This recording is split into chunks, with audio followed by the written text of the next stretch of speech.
Hi, I'm Claudia St. I'm the president of Affinity HR Group. We are your HR partner and resource.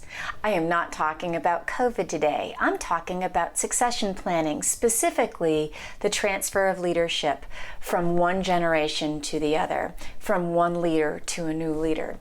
This is always a very challenging time because a lot of very strong, successful leaders have imparted themselves in the company. So the company's culture really is a reflection of that leader's personality. And one thing we do know, when you transfer leaders, you oftentimes don't replace the personality. So you're going to have somebody who may be very different, maybe an introvert versus an extrovert, maybe conflict adverse versus conflict thriving.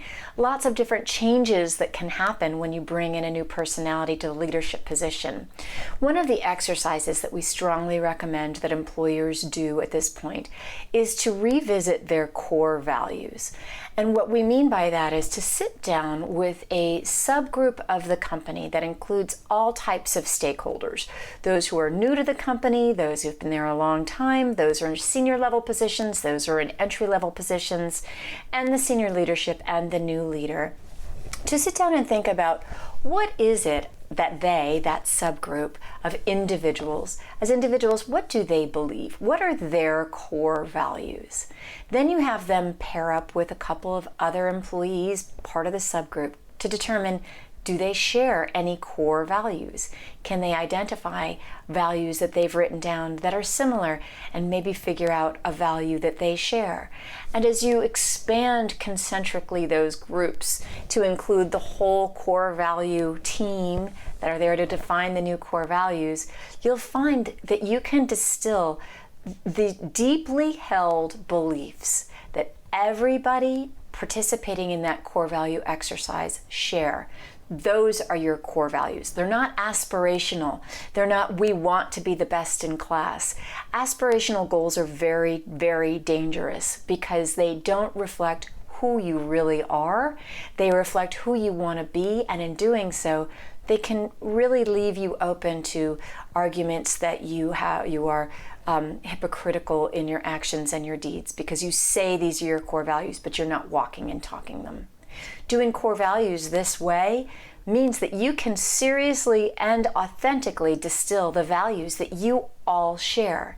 And once you've done that, you can look to those core values as the center of gravity for your company going forward, that the new leader can rely on when developing programs and initiatives, when declaring what the new strategy is going to be going forward.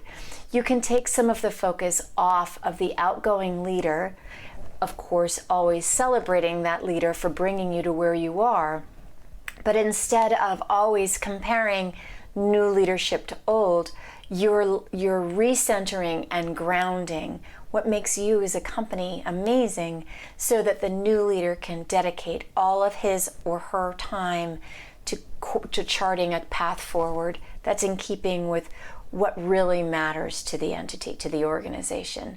Super exciting times. If you are considering or thinking about either succession planning or a transfer of leadership, we strongly recommend you look at your core values. Give us a call. We'd be happy to talk with you about it. We're always here to help you with your problems and your solutions, so please reach out to us. Please like this video or subscribe to us on YouTube. We always appreciate that. If there's any content you'd like us to follow, please let us know at contact@affinityhrgroup.com. And know that we, as seasoned experts in HR, are here to help you with a wide variety of your challenges. Not just COVID, we're here for that too, but also fun organizational strategic initiatives, the ones that we really like to sink our teeth into. So if you've got any of those projects, give us a call. In the meantime, we hope that you have a safe and productive work week. Take care.